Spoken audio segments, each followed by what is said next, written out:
Dalam sebuah konflik modern, kecepatan dan kejutan bisa menentukan arah kemenangan. Saat musuh belum sempat menyiapkan pertahanan, satuan elit Indonesia sudah mendarat langsung di jantung sasaran. Mereka datang dari langit dengan senyap, cepat, dan terlatih. Inilah kekuatan lintas udara TNI Angkatan Darat. Siapa pasukan Linut TNI Angkatan Darat? Pasukan lintas udara atau biasa dikenal sebagai pasukan Linut adalah satuan elit TNI Angkatan Darat yang dirancang untuk bergerak cepat melalui jalur udara dan mampu mendarat langsung di area operasi dengan kecepatan tinggi. Mereka bukan sekadar pasukan pemukul, tapi juga tulang punggung dalam operasi mobil udara, khususnya di wilayah yang sulit dijangkau kendaraan tempur konvensional. Tugas mereka tidak ringan, merebut, menguasai, dan mengamankan titik strategis, bahkan sebelum pasukan utama tiba. Dan untuk melaksanakan itu, mereka harus terlatih untuk bertempur sesaat setelah kaki mereka menyentuh tanah. Pada tahun 2025, kekuatan Linut TNI Angkatan Darat tersebar dalam 3 brigade utama di bawah Komando Cadangan Strategis Angkatan Darat (Kostrad). Setiap brigade memiliki kemampuan operasi mandiri, terdiri dari batalion-batalion para rider yang siap diterjunkan kapan saja. Total, ada 9 batalion lintas udara aktif dilatih dalam operasi sergap, infiltrasi, hingga penindakan cepat di daerah konflik. Mereka adalah prajurit yang bisa diterjunkan kemana saja, mulai dari perbatasan Kalimantan, pulau-pulau rawan di Natuna, hingga kawasan rawan separatis di Papua. Linut bukan sekadar pasukan konvensional dengan parasut. Mereka adalah wajah modernisasi mobilitas TNI Angkatan Darat, prajurit cepat tanggap yang bisa mengubah arah pertempuran dalam waktu singkat. Dan pada tahun ini, mereka memasuki babak baru yang jauh lebih terintegrasi dan siap hadapi peperangan masa depan. Modernisasi dan alutsista terkini. Modernisasi kekuatan Linut tidak hanya terletak pada manusia, tapi juga pada kemampuan daya angkut dan perlengkapan tempur mereka. Tahun 2025 menjadi fase penting dalam pembaruan aset strategis TNI Angkatan Darat, terutama yang berkaitan dengan kemampuan lintas udara. Saat ini, Pusat Penerbangan TNI Angkatan Darat (Puspenerbat) mengoperasikan sejumlah helikopter serbu AH-64E Apache Guardian, helikopter angkut Bell 14EP, serta SC-725 Caracal yang mendukung mobilitas pasukan Linut secara cepat dan fleksibel. Helikopter-helikopter ini memungkinkan pendaratan taktis di area sempit, hutan lebat, dan dataran tinggi, sesuatu yang sangat krusial di wilayah seperti Papua atau Kalimantan. Di sisi lain, pesawat angkut CN-235 buatan PT Dirgantara Indonesia menjadi tulang punggung dalam misi penerjunan strategis. Pada 2025, pengadaan beberapa unit tambahan memperkuat kapasitas tempur udara TNI Angkatan Darat, menambah kemampuan untuk menerjunkan 1 batalion secara bertahap dengan efisiensi tinggi. Setiap sorti dapat mengangkut 40 hingga 50 pasukan lengkap dengan perlengkapannya, dan ini sangat menentukan dalam operasi skala cepat. Tak hanya itu, modernisasi senjata individu juga terus dilakukan. Pasukan Linut kini dilengkapi varian SS-2V4 dengan optik tempur modern, serta senapan DMR dan senapan mesin ringan untuk memperkuat daya tembak dalam operasi terbatas. Pelindung tubuh, ransel taktis modular, dan sistem komunikasi lapangan menjadi standar operasi di setiap satuan. Untuk dukungan api, mortir ringan 60 mm dan kendaraan taktis maung 4x4 mulai diperkenalkan di satuan Linut tertentu, menambah fleksibilitas manuver dan daya tembak.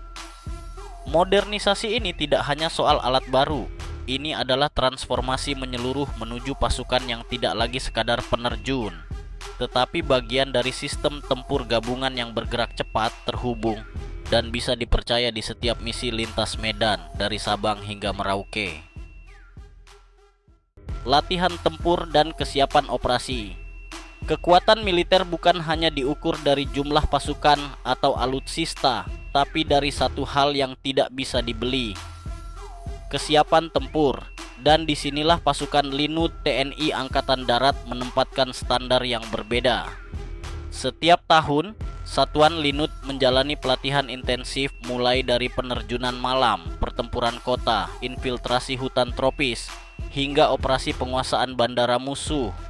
Latihan ini bukan hanya untuk membentuk fisik, tetapi juga untuk membiasakan setiap prajurit berpikir dan bertindak di bawah tekanan ekstrem.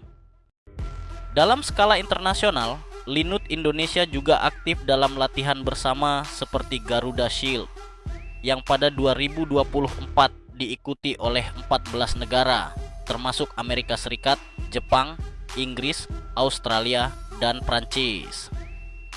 Pasukan para Rider Indonesia terjun dan beroperasi langsung bersama satuan elit seperti Divisi ke-90, 2 Airborne, dan Gurkha Regiment, memperkuat kemampuan interoperabilitas dan doktrin gabungan lintas negara. Skenario latihan melibatkan serangan dari udara, perebutan titik vital, dan penetralan musuh dalam tempo cepat. Dalam latihan di Pusat Pendidikan Penerjunan Batu Jajar dan Agen Rem Kostrad, simulasi real combat dijalankan, termasuk pendaratan taktis, manuver senyap, dan evakuasi cepat dalam kondisi tempur. Kesiapan ini bukan sekadar formalitas. Dalam kondisi tertentu, Satuan Linut harus siap bergerak dalam waktu kurang dari 12 jam sejak perintah dikeluarkan. Dan itu bukan teori. Tahun 2023, pasukan Linut dari Yonif PR 501 dan 431 Kostrad pernah digerakkan cepat ke wilayah rawan secara senyap untuk menunjukkan kehadiran negara di garis depan. Mereka tidak hanya berlatih untuk perang, mereka berlatih agar Indonesia selalu siap, kapanpun, dimanapun. Perbandingan dengan negara lain, pasukan lintas udara bukan hanya milik Indonesia.